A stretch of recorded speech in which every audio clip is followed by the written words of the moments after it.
सह जाओ चुपचाप। जैसे पत्थर में चोट पहुंचावे तो कोई फर्क नहीं पड़ता, ऐसे ही तुम्हारे ऊपर कोई फर्क नहीं पड़ना चाहिए। ये भगवत प्राप्ति के लिए सहनशीलता अनिवार्य है।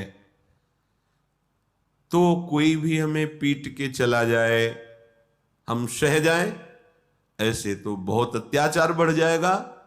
नहीं, ऐसे तो कोई हमें पीट के ही चला जाएगा नहीं। तुम्हारे समीप भगवद आश्रित हो, भगवान का रक्षा कवच लगा हुआ है।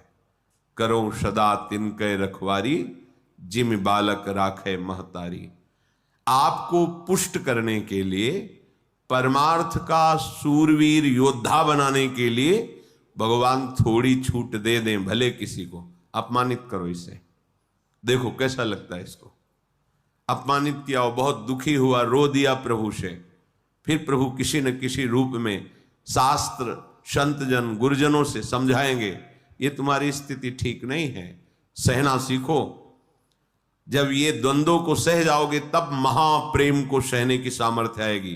तुम द्वंद्वों में विचलित हो रहे हो, कोई अपमानित कर दिया, गाली दे दिया, तुम रो पड़े, फिर महाप्रेम को कैसे सहोगे? वो प्रभु तुम्हें समर्थ बनाने के लिए भले किसी को प्रेरणा कर दे, अन्यथा कोई ऐसा पैदा नहीं हुआ कि भक्त का बाल बांका कर सके। वो हाथ उसी समय नष्ट हो जाएगा जिस समय भगवान के जन की तरफ वो अन्य भाव से हाथ उठाएगा। अपमान भावना से राम रोष पावक सो जरई, जो अपराध भक्त कर करे। हमें चाहिए सहनशीलता। अगर कोई हमें कटुवचन कह रहा है, कोई पीड़ा पहुंचा रहा है, चुपचाप सह जाओ। ये भगवान आपको मजबूत करना चाहते हैं, प्रेम मार्ग का शूरवीर योद्धा बनाना चाहते हैं। तुम्हारे हृदय में ऐसी सामर्थ्य दे, सच्ची मानिए। नहीं तो बड़े बड़े महापुरुषों को इतनी सामर्थ्य है उनमें, भगवान अधीन है और उनको भी कोई पीट दे, कष्ट दे दे, ये खुद विधान बनाते हैं।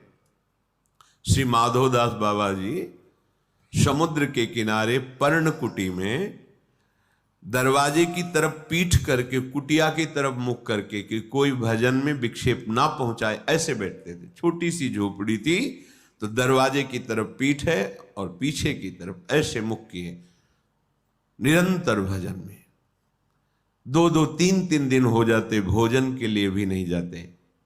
श्री भगवान करुणा करके स्वयं जगन्नाथ जी अपने भोग की थाल लेकर आए। बाबा, ये जगन्नाथ जी का प्रसाद है, प्रभु ने भेजा है, पालो। हाँ, रख दो, हमारा भजन पूरा होगा, हम उठेंगे, प्रसाद पालेंगे, थाल यहीं धो के रख देंगे, तुम ले जाना। अच्छा बाबा, रख के चलेंगे।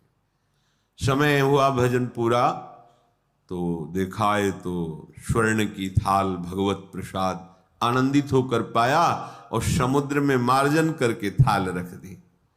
अब वहां थाल गायब हो गई भोग की। किसी ने बताया, हमने देखा समुद्र किनारे पर्णकुटी में वो थाल धुली हुई रखी, माधवदास बाबा क्या। भगवत पार्षद जन आए, तुमने थाल चुराई, पिटाई की? कुछ नहीं बोले। जब भगवान ने भोग प्रसाद दिया, तो जैसे उसमें आनंद, ऐसे भगवान के पार्षद धक्का मुक्की करके पिटाई करे, उसमें आनंद। किसने के? उनको ये समझ नहीं है कि ऐसे एकांतिक गर्भगृह से भोग की थाल भला बाबा के, और अगर ले जाते तो सब बाहरी तो बैठे थे ध्यानस्थ कि भगवान भोग आरोग रहे, पार्षद बैठे हुए चिंतन कर रहे, पर वहां प्रभु पिटाई करवाना चाहते थे। नहीं, किसी की ताकत है कोई छूले भक्त को, क्यों करवाना चाहते हैं?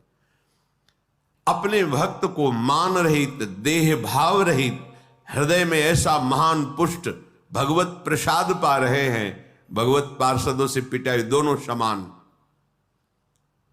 इसीलिए भक्तजनों के साथ कभी कभी ऐसे बर्ताव हो जाते हैं, तो उनको ये नहीं सोचना चाहिए कि कहां गए भगवान, रक्षा क्यों नहीं की। वो चाह रहे हैं तुम इतने सहनशील बनो, तुम इतने महान हृदय वाले बनो।